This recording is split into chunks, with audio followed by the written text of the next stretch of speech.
Joseph Smith bore many titles in his lifetime, but he is probably best known as the prophet.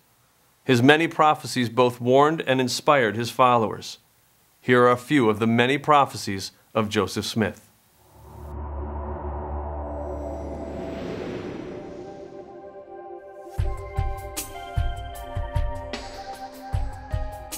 Joseph Smith told of the inhabitants of the moon as being about 6 foot tall, dressed like Quakers, and living to be about 1,000 years old. Since Neil Armstrong's walk on the moon in 1969, we now know there are no Quaker-looking people on the moon.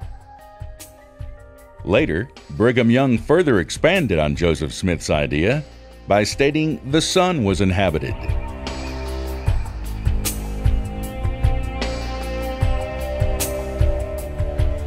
The city of New Jerusalem, which city shall be built beginning at the temple lot, which is appointed by the finger of the Lord in the western boundaries of the state of Missouri, and dedicated by the hand of Joseph Smith, beginning at this place, even the place of the temple, which temple shall be reared in this generation.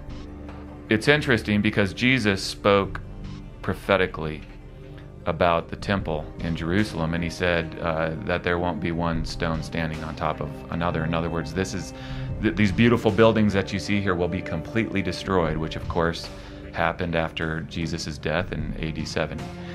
Well, you can go there today, as we did in our research, and you can stand there, and there it is. It's destroyed. It's been that way since 70 AD. Well, you can go to Independence, Missouri as well, which we did, where Joseph Smith said that a temple will be built here in this generation, in his generation. And you can go there and look, and there's no temple. It's a flat field. Verily, thus saith the Lord, it is wisdom in my servant David W. Patton, that he settle up all his business as soon as he possibly can, and make a disposition of his merchandise, that he may perform a mission unto me next spring in company with others, even 12, including himself, to testify of my name and bear glad tidings unto the world. If you do some research on this and study what the history says, it tells us that David W. Patton died at the Battle of Crooked River in the fall of that year. So in the spring, he didn't go on his mission. I've heard excuses made for this passage that state that, well, maybe he went to the spirit world. But that's not what the passage states. It doesn't state he went to the spirit world. I've heard excuses that say, well, maybe he wasn't being obedient to the Lord in the battle and he turned and ran. But that's not the case either. He was actually chasing down the enemy when he got shot in the chest and died. And he died in good standing with the Mormon Church. The excuses I don't think hold any water, because in Doctrine and Covenants chapter 1, it says this: search these commandments, for they are true and faithful, and the prophecies and promises which are in them shall all be fulfilled. What I, the Lord, have spoken, I have spoken, and I excuse not myself. And though the heavens and the earth pass away, my word shall not pass away, but shall all be fulfilled, whether by mine own voice or by the voice of my servant, it is the same. And this passage just says that you can't make any excuses for a prophecy that doesn't come true. If it doesn't come true, then it proves that it was a false prophecy.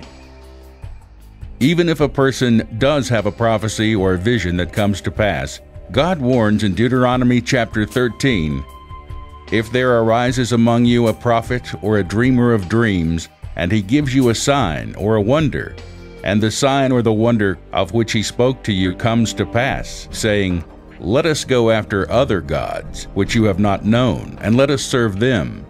You shall not listen to the words of that prophet or that dreamer of dreams. For the Lord your God is testing you to know whether you love the Lord your God with all your heart and with all your soul. The biblical requirement for God's prophets is 100% accuracy. Deuteronomy 18:21 through 22 states, you may say in your heart, how will we know the word which the Lord has not spoken? When a prophet speaks in the name of the Lord, if the thing does not come about or come true, that is the thing which the Lord has not spoken. Here God tells his people how to discern deception by someone claiming to be a prophet. If even one prophecy does not come true, he is considered a false prophet. Why is God so concerned about false prophecy? Obviously because when a man says, I am speaking for God, and what he says is not true, then that blasphemes the God of the Bible. That says the omniscient God doesn't know what he's talking about, that he lied.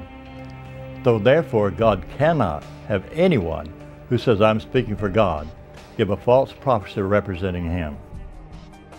Joseph even prophesied the coming of the Lord, which according to Jesus is impossible. But of that day and hour no one knows, not even the angels of heaven, but my Father only. Even so, this is what Oliver Cowdery recorded in 1835. President Smith then stated that the meeting had been called because God had commanded it, and it was made known to him by vision and by the Holy Spirit.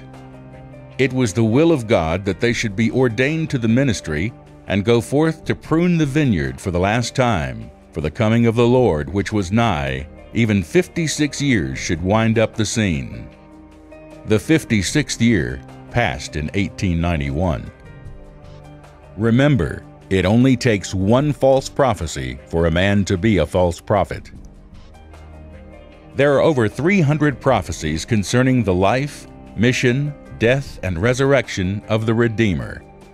Only the Bible lays out mankind's history and precisely details the life of Jesus Christ.